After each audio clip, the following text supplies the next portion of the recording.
पॉम्पे disease तो rare genetic disorder glycogen storage disease है। It is cause by deficiency of enzyme acid alpha glucosidase. Muscle weakness, motor skill delay, respiratory complication etcetera. Food versus fuel, ये बात है ना, food versus fuel. हमेशा बात यही करते कि आप शुगर केन कल्टीवेशन करते हो, उसके बाद फिर शुगर केन से आप शुगर केन जूस बनाते हो या बैगेसेस हो गया, उसको फिर यूज़ करते हो एथेनॉल प्रोडक्शन में, एथेनॉल प्रोडक्शन ब्लेंडिंग करते हो और फिर उड़ा देते हो, मतलब आप फूंक देते हो फ्यूल में। तो घूम फिर के वाटर यूसेज बहुत ज़्यादा है, अल्टीमेटली वाटर का कंजम्पशन बहुत ज़्यादा हो गया as compare to fuel, Mansi. इसलिए it is not sustainable in the long term, ethanol blending programme है जो इट वॉज ब्रॉट टू। 99% हाँ, it was brought to reduce the post farm wastage. जैसे शुगर केन कुछ खराब सड़ जाते हैं या फिर बैगेसेस बच जाता है, फेंका जाता है, जल जाता है, उसको कैसे यूज कर सकते हैं। हाँ। उसका मकसद ये नहीं था हाँ, कि यही आप बात उसी है। के लिए उगाए, उसी के लिए आप कल्टीवेट करें शुगर केन, ये मकसद नहीं हाँ, था शुरू से। नहीं था, राइट। हाँ, यही मतलब मेन मोटिव यही था, इथेनॉल अगर हम प्रोड्यूस कर रहे हैं तो वो वेस्टेड फूड प्रोडक्ट से होना चाहिए, फ्रेश फूड ग्रेन्स या फ्रेश रॉ मटेरियल से नहीं होना चाहिए। जैसे एफसीआई का लिखा हुआ है कि स्टॉक के अंदर broken damage food grain maizes were used, grain contain starch, इसको भी सुक्रोज और फिर फ्रुक्टोज बनाते हैं, और फिर इथेनॉल लीड ज़्यादा रहता है। तो इथेनॉल लीड के लिए भी अलग से मिला है उनको, पॉलिसीज है सरकार का। तो वही बात है। तो शुगर केन सप्लाई का इशू भी होना स्टार्ट हो गया कि सबको ये बना के डाल रहे हो इथेनॉल में, पैसा ज़्यादा मिल रहा है, तो शुगर का प्राइस बढ़ गया, तो अब बैन कर दिया गया। तो यही बस एक चैलेंज है, बहुत ज़्यादा बड़ा चैलेंज है। एक तो शुगर का प्राइस, और दूसरा कि वाटर का कंजम्पशन, क्योंकि बहुत ज़्यादा है वाटर कंजम्पशन शुगर केन में। तो ये क्या देखोगे So यहाँ there was पर, one more B question heavy games molasses में there sugar was cane juice surplus slice बहुत कम था, 2021 2 3 तक बहुत ज़्यादा हो गया अचानक से। बोलो मानसी। I was saying कि there was one questions in mains also कि why the North Indian sugar belt is shifting towards the Southern India, तो उसके पीछे क्या reasons हैं? बोलो।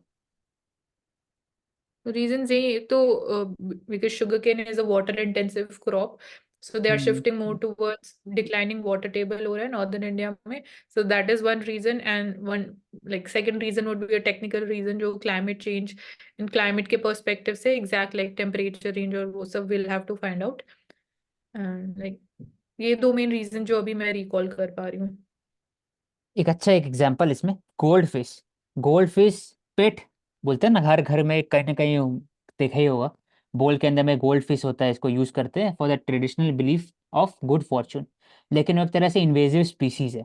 दे even kill off native marine wildlife and contribute to the destruction of fragile and economically viable ecosystem, because they can tolerate wide range of temperature, reach sexual maturity quickly, can eat almost anything, including algae, aquatic plant, eggs, invertebrate। उसी कारण क्या होता है, बाकी जो species है उनका crisis हुआ था। तो इसलिए देखा गया कि जो इंट्रोड्यूस किया गया था नॉर्थ अमेरिका में 1800 के समय में, वो इतना ज़्यादा बढ़ गए कि बाकी जो एरिया में थे वो स्पीसीज कम होते गए लगातार। तो अभी जाकर देखा है तो ग्रेट लेक्स में मिलियंस ऑफ गोल्ड फिशेस है, तो हर जगह पहुंच गए gold fishes. The gold India में फिश, अगर हम हाँ। बात करें तो इंडिया में, हाँ, ये एग्जांपल यूएसए का है, ये ग्रेट हम्म, लेक्स रीजन की बात होती है। इंडिया में obviously this is cost intensive when we talk about fish breeding, so as a good livelihood option this is being promoted in states like Uttarakhand also, so farmers are getting more involved into this goldfish की breeding में। India में दूसरा आता है कि kidney transplant in India क्या क्या law है, डिमांड रैकेट क्या होता है। तो transplant law, transplantation of human organ and tissue act, ये अलाउ करता है कि आप डोनेशन कर सकते हो provided that you are family member, relationship between the donor and recipient होना चाहिए। लेकिन जो altruistic donation from the distant relatively, ये भी अलाउड है, लेकिन आपको बताना पड़ेगा कि ये मेरा क्या कनेक्शन है उससे। तो ये है। और नोटो जो एजेंसी है वो एक रेगुलेटरी एजेंसी है विद रिस्पेक्ट टू डोनेशन। और किडनी मोस्ट टारगेटेड है क्योंकि किडनी फेलियर एक बहुत ज़्यादा एक इशू है with respect to Indian, 2 lakh Indian reaches the end stage of kidney failure. तो इसलिए 12,000 kidney transplant takes around in 1 year. तो क्यों पाँच हो रहा लाख है रुपए उनमें लगते ऐसा? हैं। क्या हुआ? मतलब ऐसा क्यों हो रहा है इंडिया के अंदर? अभी किडनी और जो किडनी है पर्टिकुलरली रेनल, वो खत्म होते जा रहे हैं। मतलब किडनी फंक्शनिंग कम हो रही है, डायलिसिस पे लोग जा रहे हैं। क्या रीजन है मतलब इसका? बोलो प्रवेश। तो इसके दो रीजन है। एक तो पहला, होता है कि एक तो डायबिटीज के कारण भी होता है, डायबिटीज और रेनल फेलियर। हाँ हार्ड ठीक है। वाटर मिनरल्स ज़्यादा वाटर में है या फिर कुछ इशू, बोले बोलो।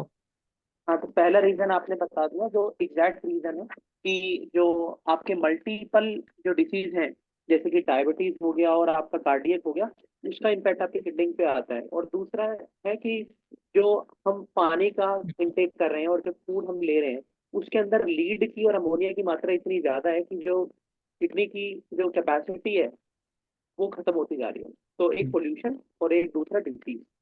हम्म, ठीक है। So overall, we can say कि it is because of the increase in the number of lifestyle diseases. So उसकी हाँ वजह से this मतलब is secondary disease हाँ जो emerge हो रहा है। हम्म। अब यहाँ पर ओपेक फ्लीट टैंकर्स, ये मानसिक क्या है? Over 1,000 opaque fleet tanker involve in Russian oil trade. ये बताओ है क्या ये?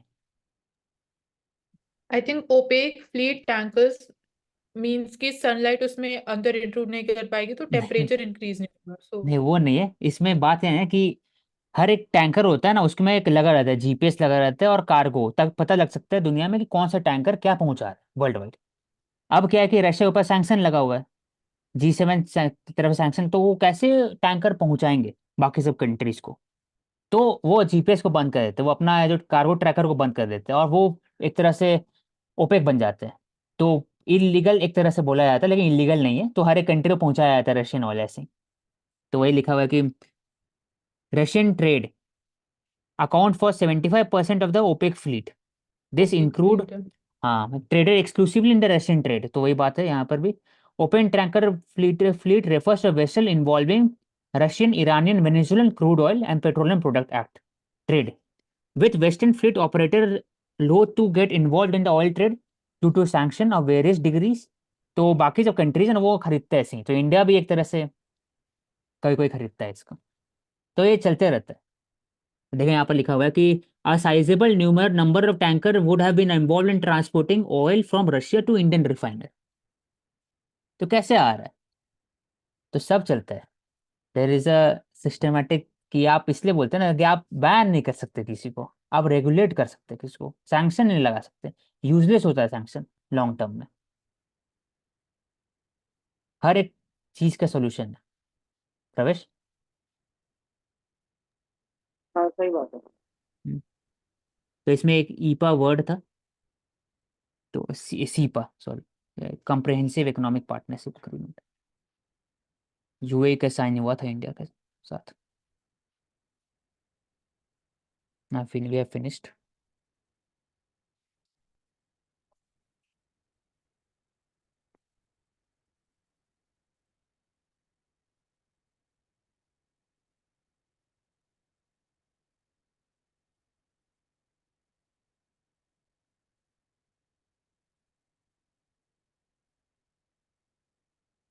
Regarding the COP28, it is regarding the COP28, it is already discussion going on over the phase out and phase down of the fossil fuels। तो India और developing countries हमेशा बात करता है फेज डाउन, डेवलप कंट्रीज बात करता है phase out. कौन पहले फेज आउट करेगा इस पे भी क्वेश्चन है। तो ये अभी भी चल रहा है इसके ऊपर नेगोशिएशन। तो use of AI, our prime minister talked about the use of ethical AI, use of more AI for the democratisation of the society. Local language में कैसे कन्वर्ट कर सकते हैं जुडिशियल का जजमेंट, वहाँ से लेकर लीगल इंटरप्रिटेशन। लोकल लैंग्वेज में आप ई गवर्नेंस हो गया, पुराने लैंग्वेज एक्सटिंक्ट हो गया, उसको रिवाइव कैसे कर सकते हैं, तो वो एआई का बहुत जगह यूज है। तो एआई बॉट का यूजेस है एक्सेट्रा, कैसे कर सकते हैं, उस पर बात हो रहा And this inflation one, we are seeing a mixed bag here. We're see if we look into the graph. So consumer food price index, you can see it is at 8.7%. So this completely reflects the volatility and the fluctuation in the prices, which we always say that food inflation, fuel inflation are always volatile. This is also reflected through the shape of the graph. Secondly, we see CPI, only consumer price index, that is 5.5%. So CPI is more volatile compared to the wholesale price index, and core inflation, as we say, one challenge that is associated with this is the sticky core inflation that we are seeing. As you can see also, it is a straight parallel line, which is at 4.1% level. So it is not changing much, although it is at the target level of 4% of inflation that we have, but that is for the CPI and not like CPI core only. Yes. Fiscal prudence top priority. प्रवेश, fiscal prudence कैसे promote कर सकते हैं India में? Top priority लिखा हुआ है क्योंकि there has to be less use of revenue expenditure, कम करना होगा with respect to subsidies, fuel fertiliser and food subsidy. So according to me, the calibrated welfareism needs to be adhered to. As far as the FRBM Act 2003 is concerned, the limit should be set by the government, and the taxation should be made more robust by the GST and the direct tax provisions. Like e-tax mechanism we have, field tax mechanism we have, more corporatization and more eco-friendly uh, business entrepreneur friendly environment should be made up by promoting more EEZ, SEZ in across cities, and smart villages should go simultaneously. And all these factors will definitely going to improve the fiscal prudence in the country. Yes. Sound fiscal management, including reduction of idle funds, economic disinvestment भी promote कर सकते हैं, उसमें fiscal prudence आ सकता है। So here we can say, Ashik, e-governance, through e-governance, we have been trying to more formalize the economy. That was again one major motive during even demonetization also. Then second major reform done in 2017 was via GST, and we are seeing that monthly average collections via the GST have been around rupees 1 lakh crores.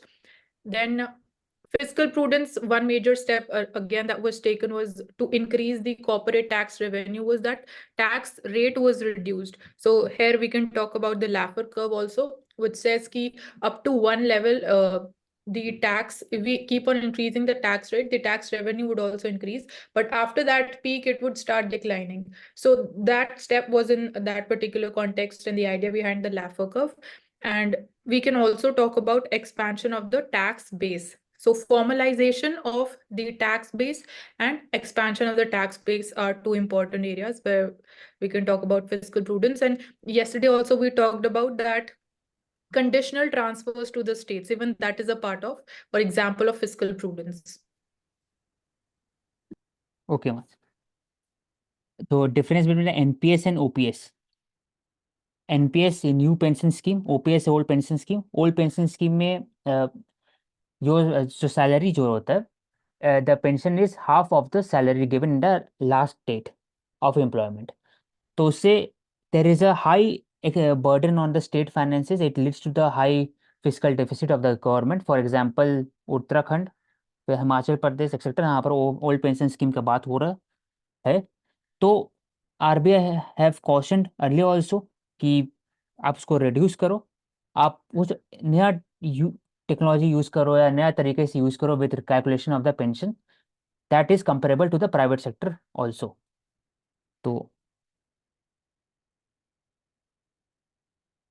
तो old pension scheme Mansi, इसमें सिर्फ और सिर्फ अभी military personnel का old pension scheme है, लेकिन बाकी सबका जो है एनपीएस है, In states right? also, in northern, like hilly states also, they have been again providing the old pension scheme. So state discretion bhi aa jata hai, so which is again hindering in this uniform standard of the new pension scheme.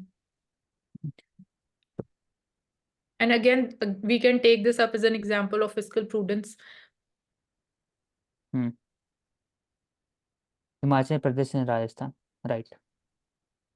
Regarding इस comprehensive economic partnership agreement, Oman mein, can you name the port that India has? The name of the Duqm port port, in Oman? Duqm port, Yes, Dakkan port, right. डाक, हाँ D. अब इसमें लिखा हुआ कि comprehensive economic partnership agreement, it is more than FTA, trade में नहीं, साथ साथ ट्रेड के साथ साथ बाकी जगह भी लेबर हो गया, with respect to services, with respect to reducing the custom duties, beta bilateral investment treaty आपस में।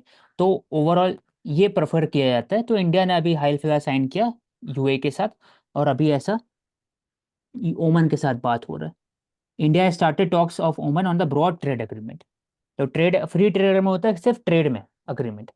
फॉर एग्जांपल बाकी जगह पर एसोसिएशन है, फॉर एग्जांपल साफ्टा हो गया, north north American free trade agreement NAFTA between the US, Canada and Mexico. तो वो फ्री ट्रेड एग्रीमेंट होता है जहाँ पे ड्यूटी को कम करो और आप उसी अराउंड स्मॉल एरियाज है। लेकिन यूए के साथ जो इंडिया का है वो goods services intellectual property wide range of subject है। तो ये फर्क So यहाँ पे है। potential, we talk about what is the potential where we can more explore the opportunities in case of trade is India can explore the services and the business services in the Oman market, and we see major जो import component है that is petroleum product, and export भी 49% petroleum product है. So it means कि India is adding value and then re-exporting that. So that is the term that we use, re-export. Yes, ये रोमांसी food inflation. This we've taken up in the very beginning. Food inflation surges to 8.9%. It is really volatile and more fluctuating because we are seeing serial inflation or food price inflation happening, and the government steps that have been taken up are we have banned the export of onion, the top prices, where we see that prices are going up. So that is one measure on short-term basis that is being taken up, and the open market sales being done by the government so as to increase the supply in the domestic market. So the role of food cooperation of India is very important. So Mansi, I have a question to you. Why onion, tomato, potato every year gets inflated? Why not other products? इन तीन चीजों में ऐसा देखने को क्यों मिलता है? Top policy भी हमारे यहाँ पर है।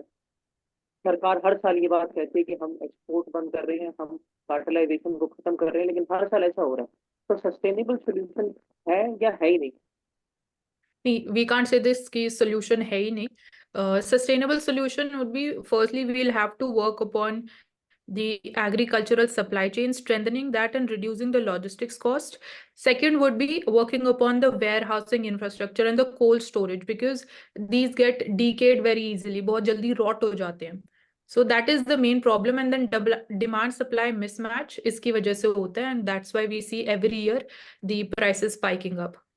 तो वो कैसे करेंगे? Also the climatic reasons also we are seeing that El Nino effect, or we see hailstorms or locust attacks. So that is getting impacted, and we see less farmers going ahead with the horticulture, the vegetable cultivation. So they are more inclined, the cropping pattern is more inclined towards the crops which get a higher amount of MSPs. नहीं, जैसे कि अगर मैं आपको example दूं नागपुर का, तो Nagpur is considered as onion capital of India. आप बोल रहे हो कि हॉर्टिकल्चर में नहीं जाते हैं, और हॉर्टिकल्चर में नहीं जाते, सीरियल्स में रहते हैं। तो वहाँ जो ओनियन का प्रोडक्शन है, that is in the proper, वो सड़क पे I गेड़ say देते हैं। less farmers prefer cultivation of vegetation. That is one state is, so one state have to cater to all the pan India demand. So that is very high. That is why I've used the term demand supply mismatch. ठीक है, तो आपके हिसाब से ware house ज्यादा बनाने चाहिए? Yes, we need to work upon warehousing and cold storages infrastructure that we have. And we can again leverage ENAM also, Electronic National Agriculture Market, that we are seeing also farmers are using it more. The dependence is increasing. So even that is fetching them higher market prices. So that can also be leveraged, because at the same time, when the exports are being banned, farmers are dumping the harvest on the roads. So that can be eliminated. So 2 to 3 areas which can be added. First is all the three vegetable have a distinct production cycles. So lack of year-round consistent supply can lead to the price spikes. दूसरा, they are perishable, more perishable than the food grains, चना या फिर wheat, rice, etc. इसके कारण होता है volatility prices. Warehousing act India में ढंग से इम्प्लीमेंट नहीं होता है, और ईसीए का प्रोविजन है, तो उसमें भी अगर अगर इन्वेस्ट करेंगे कोल्ड स्टोरेज में, तब इसको आप रिड्यूस कर सकते हो टॉप में।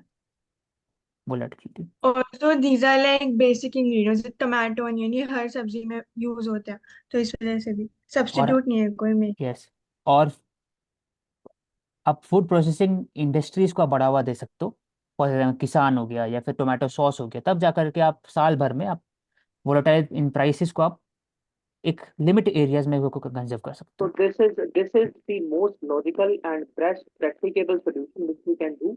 That is a contract farming and the industrial-led demand production which can happen in this particular area to deal with prices. Okay. And one more thing which is witnessed in the market is that if the prices are going up, the farmers or the sellers, they get involved into hoarding. So हाँ, तो उससे के that लिए further ECA है, rise in the price. So हाँ, essential essential commodity act commodities. 1955। Yes. ऐसा ethanol के हिसाब से देखा गया अभी हाल फिलहाल, फिर अनियन एक्सपोर्ट बैन किया गया, ब्रोकन राइस एक्सपोर्ट बैन किया जाता है to reduce the volatility prices in domestic market. ये ले लो एक मानसिका, what is connected lending. So it can be concern. Okay, so currently as Reserve Bank of India has defined lending to the people who are in a position to control or influence the decision of the lender. So it occurs when a bank owner gives loans to themselves, their related parties. So that is connected lending. Connected term is ki known parties and relatives को the banks give the loan and वो influence भी किया जाता है by only handful of the people जो lender decision है. So quality and objective decision making should be taken up on the basis of credit worthiness of the borrower. So this is the term and meaning of it, and यहाँ RBI is पर मैं taking बोल देता हूँ Mansi, forward. Connected landing का simple सा मतलब ये है कि आपको एक जो दूरी बनाकर रखनी चाहिए लेंडर और बोरर के बीच में, आप उसको पर्सनलाइज कर रहे हो, आप उसमें ज्यादा इन्वॉल्व हो रहे हो, जिससे कि क्रेडिट मैनेजमेंट में कॉम्प्रोमाइज देखने को मिलता है। आप उसके लिए छूट दे देते हो, बायस हो जाते हो लोन देते वक्त। तो जैसे कि डिमोनेटाइजेशन हुआ तो बैंक के मैनेजर्स ने अपने जो पसंदीदा आदमी थे उनसे बहुत सारा कैश लिया, तो that was fall out of the demonetisation. तो इसी तरीके से जब बैंकिंग अथॉरिटीज और जो बोरोवर लेंडर्स हैं आपस में जब मेंटेन हेल्दी रिलेशन मेंटेन नहीं करते, आपस में ज्यादा मिक्स हो जाते हैं, तो उससे क्रेडिट सप्लाई में फर्क आता है। इसका मतलब है connected landing. And one more thing, जो big corporates borrow करते हैं पैसा, banks again try to get influenced, and they often end up in evergreening of the loans to the big borrowers, to the big corporates. So even their business model might be faltering, but despite that, they end up giving them huge amount of loans. So even that is not an ethical lending practices, which is being seen on the part of the banks. So that is being regulated by the RBI. अभी Omidyar network है, it is a network to invest in the new startups. और कहीं पर भी for example portfolio such as Vedantu, Bijak, deal share, Doubtnut. तो इससे related issue ये था कि इनका जो नाम हर जगह है जहाँ जहाँ पर फंडिंग हुआ with respect to the FCRA, इसलिए वो सीबीआई ने इनके नाम को डाला under the FCI bribe cases, और इलीगल एफसीआरए क्लियरेंस क्रैकेट भी हुआ एक बार, तो इनका नाम बहुत बार जगह आया है, इसलिए फिर वो वापस जा रहे हैं। They have reduced the investment in India.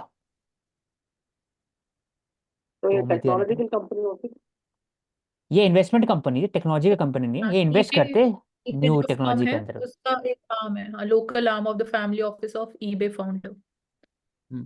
सो अब eBay डिजिटल जो e lending app, commerce list of digital legal digital lending apps and works to curb the menace of fake players.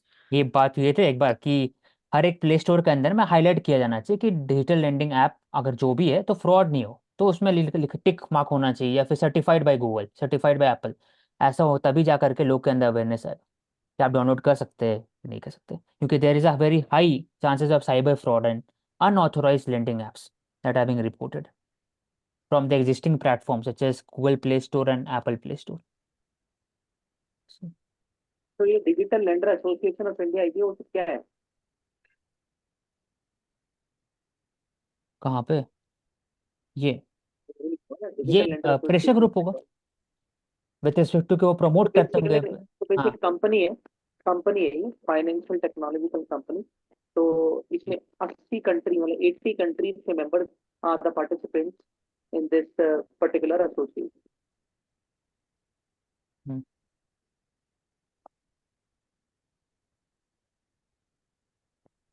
ये गूगल लीगल डिफीट।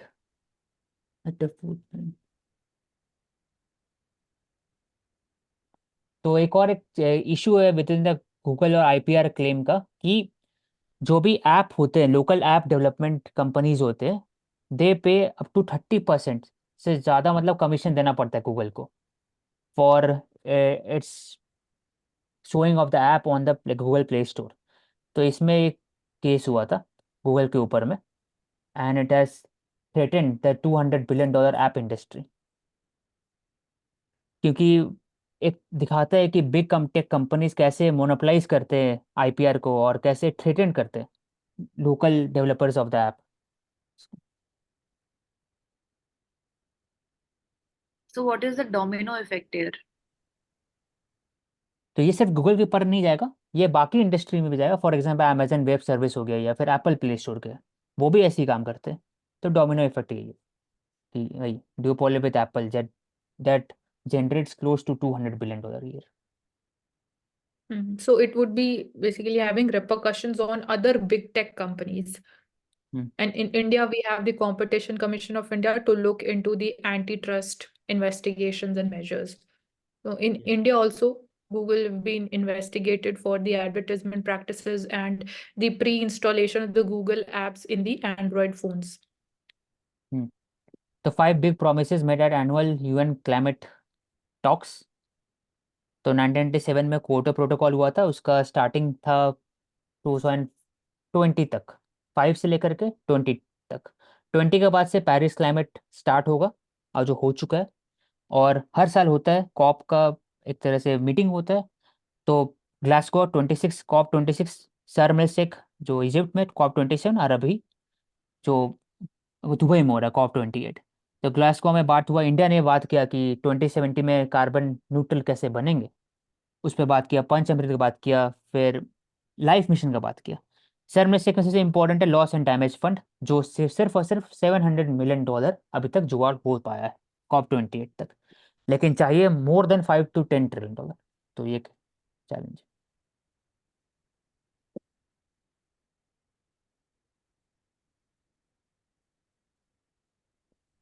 या इन local languages use कर सकते हैं इसको। तो collaboration between Nvidia, Google, API, open AI, UNESCO etcetera.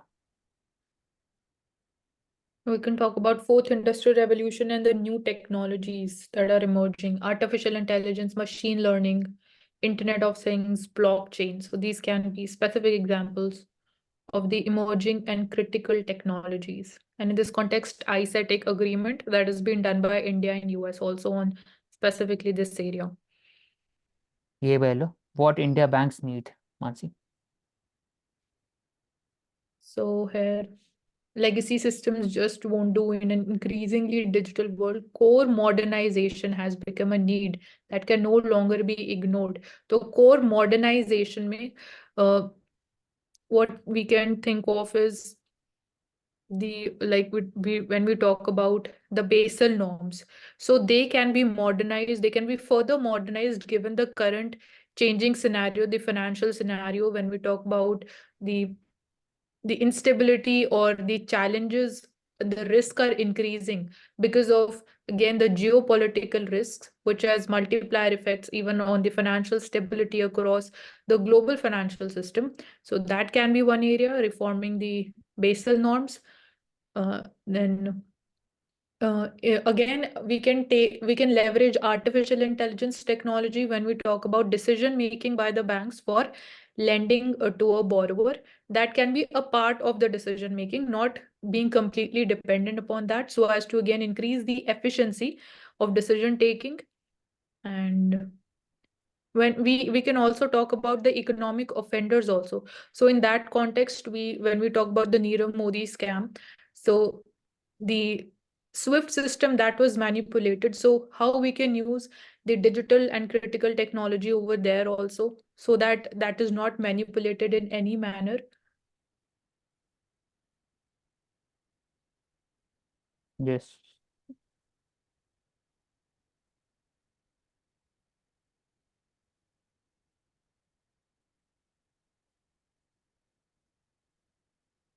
ये हमने बात किया कि अडेप्टेशन फंड में क्या चैलेंजेस है, क्योंकि only for $700 million have been placed for loss and damage, we have already discuss this one. जो कमिट किया जाता है और जो मिलता है वो बहुत ज़्यादा डिफरेंस होता है, तो एक चैलेंज है इसमें।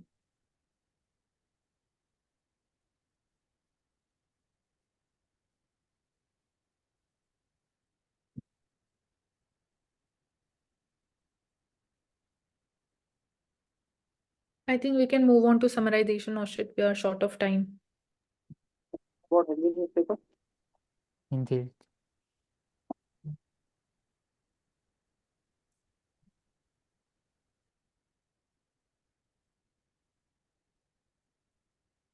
We have discussed this one in the Indian Express newspaper.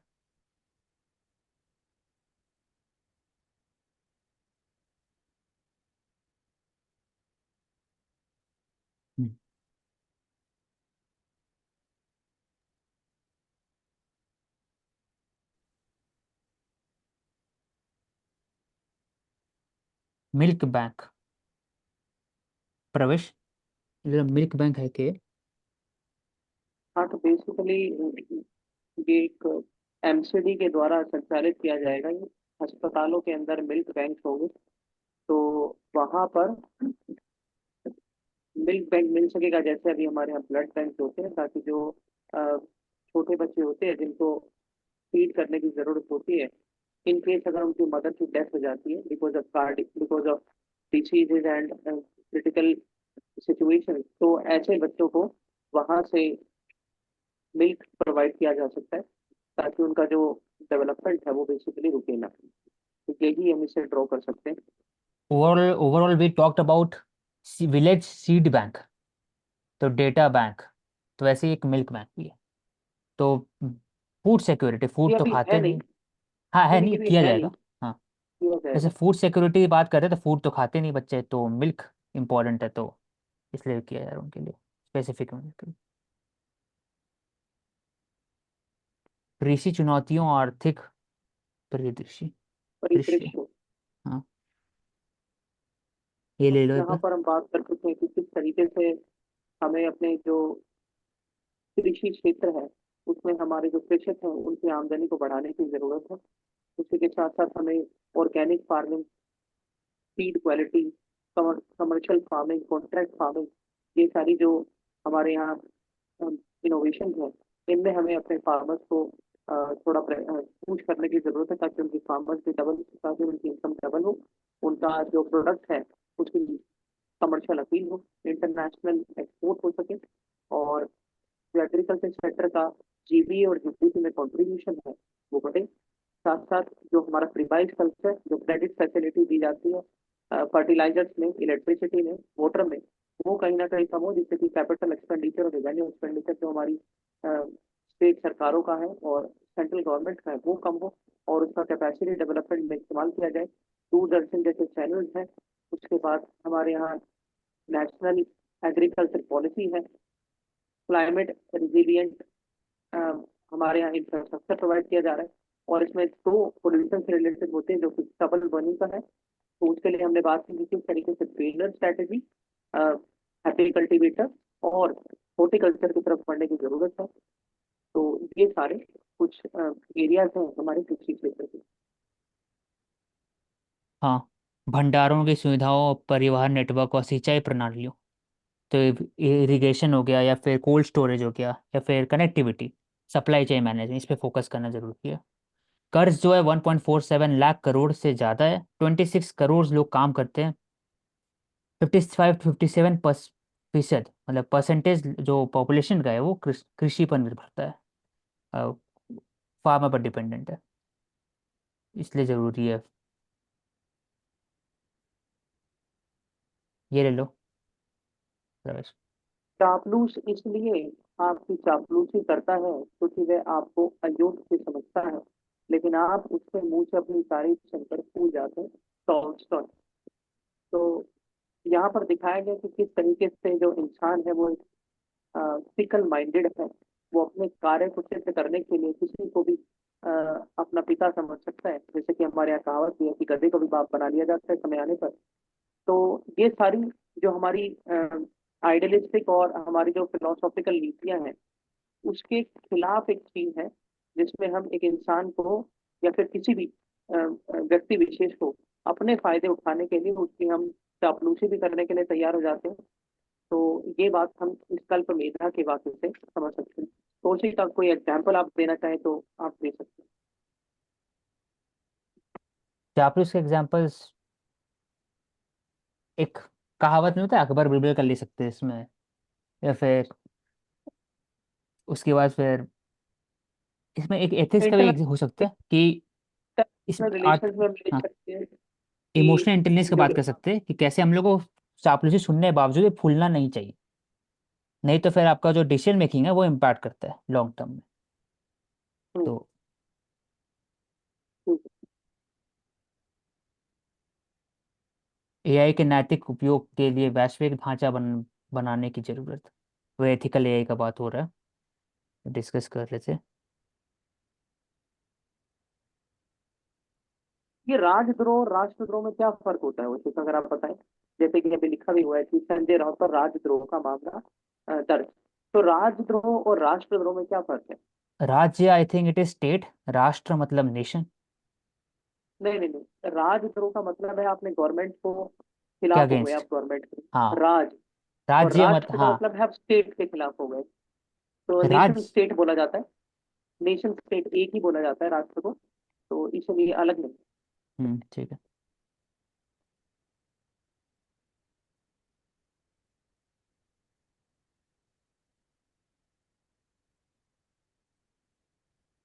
दुनिया का शीर्ष अफीम उत्पादक बना देश बना, म्यान म्यांमार। म्यांमार होगा ना, हाँ। तो माँ म्यांमार में। र का नहीं, तो फिर वहाँ हाँ पर वो। अफीम से ज़्यादा खेती होते है, तो वहाँ पर गोल्डन ट्रायंगल का कॉन्सेप्ट अफीम है ना।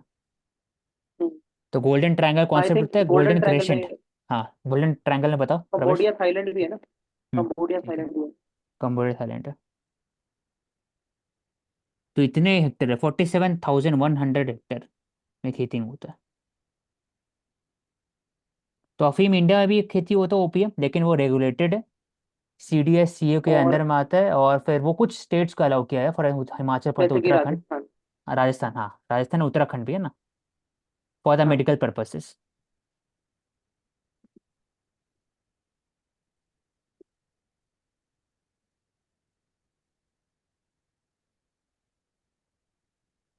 Mansi, you can take up the Times of India. Okay. Okay, give me screen sharing rights. Yes.